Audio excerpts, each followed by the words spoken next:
Fire সার্ভিসের ৬ ইউনিটের চেষ্টায় রাজধানীর কারওয়ান বাজারে লাভিঞ্চি হোটেলের জেনারেটর রুমে লাগা আগুন নিয়ন্ত্রণে এসেছে। প্রত্যক্ষদর্শীরা জানান, সকাল 10:30টার দিকে লাভিঞ্চি হোটেলের নিচতলায় মূল ভবন লাগোয়া জেনারেটর রুমে প্রথমে ধোঁয়া দেখা যায়। দ্রুত সে ধোঁয়া আশপাশে ছড়িয়ে পড়ে। পাশেই ডাবের আড়ত থাকায় ব্যবসায়ী ও আশপাশের অফিস কর্মীদের মাঝে আতঙ্ক ছড়িয়ে পড়ে। তাৎক্ষণিক ফায়ার হাইড্রেন্ট থেকে পানি ছিটিয়ে আগুন নিয়ন্ত্রণের চেষ্টা করে জনতা। খবর পেয়ে একে একে ফায়ার সার্ভিসের ৬টি ইউনিট ঘটনাস্থলে পৌঁছে আগুন নেভানোর কাজ শুরু করে। প্রায় ১৫ মিনিটের চেষ্টায় আগুন নিয়ন্ত্রণে আসে। প্রাথমিকভাবে ধারণা করা হচ্ছে, জেনারেটরের বিদ্যুৎ সংযোগে ত্রুটির কারণে আগুন লেগে থাকতে পারে, তবে কোনো হতাহতের খবর পাওয়া যায়নি। মিনিটের সময় আগুনের প্রথম আমরা সংবাদ পাই, যেটা হচ্ছে কারওয়ান বাজার যে হোটেল লাভিঞ্চি ছিল, সেই হোটেল লাভিঞ্চির কেউ বলেছে লাভিঞ্চি হোটেলে আগুন লেগেছে, কেউ বলে যে পাশে কাঁচা বাজারে এখানে আগুন লেগেছে।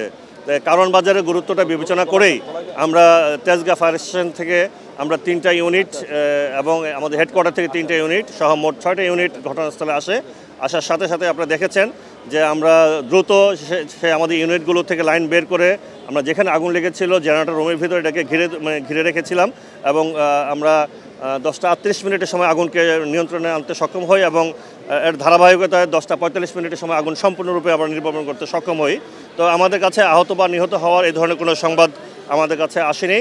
একটা আমাদের সাফল্যের একটা বিষয় হচ্ছে যে আপনি দেখতে পাচ্ছেন যে পাশেই কাঁচা বাজার, কাঁচা টিন শেড, অনেক দোকানপাট ছিল। আমরা সেখানে আগুনকে যেতে দেইনি। যদি সেখানে ছড়িয়ে পড়তো তাহলে আগুনে অনেক ভয়াবহ সৃষ্টি হতো আর কি।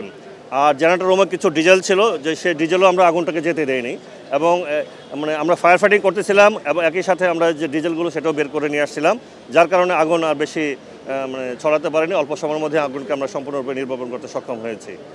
আমরা আমাদের যে তেজগাঁ ফায়ার স্টেশন হইতে 3টি ইউনিট এবং হেডকোয়ার্টার ফায়ার স্টেশন থেকে আমরা 3টে ইউনিট, মোট 6টা ইউনিট ঘটনাস্থলে আসার সাথে সাথে আমরা দেখতে পাই যে হোটেল যে লাভিঞ্চি, সেই হোটেল লাভিঞ্চির যে নিজস্ব যে জেনারেটর, সেই জেনারেটর থেকে আগুনের সূত্রপাত হয়েছে পাশেই আর কি, এবং এর পাশে কাঁচা বাজার আছে। তো আমরা আগুনটাকে জেনারেটর রুমের মধ্যেই সীমাবদ্ধ রাখতে সক্ষম হয়েছি। তবে একটা বিষয় ছিল যে এখানে ডিজেল ছিল কিছু ক্যানে, সে ক্যানে আমরা আগুনটা যেতে দেইনি এবং তেলগুলো আমরা দ্রুত বের করে ফেলেছি, যার কারণে ভয়াবহতা সৃষ্টি হয়নি। এবং কাঁচা বাজার দেখেছেন এখানকার লোকজনও আমাদেরকে সহযোগিতা করেছে, যার কারণে আমরা সবাই মিলে খুব অল্প সময়ের মধ্যে আগুনকে আয়ত্তে এনে নির্বাপন করতে সক্ষম হয়েছি। আমাদের কাছে কোনো আহত বা নিহত হওয়ার এই ধরনের কোনো সংবাদ আমরা এখনও পাইনি। তবে আগুন লাগার কারণটা যেটা প্রাথমিকভাবে ধারণা করছি যে জেনারেটর চলছিল, সেই জেনারেটর থেকেই গোলযোগের কারণে আগুনের সূত্রপাত হয়েছে। যে সঠিক হোটেলের যে জেনারেটর আর কি। আমি মোহাম্মদ আনোয়ারুল হক, সহকারী পরিচালক, ফায়ার সার্ভিস ও সিভিল ডিফেন্স, ঢাকা। 6টা ইউনিট।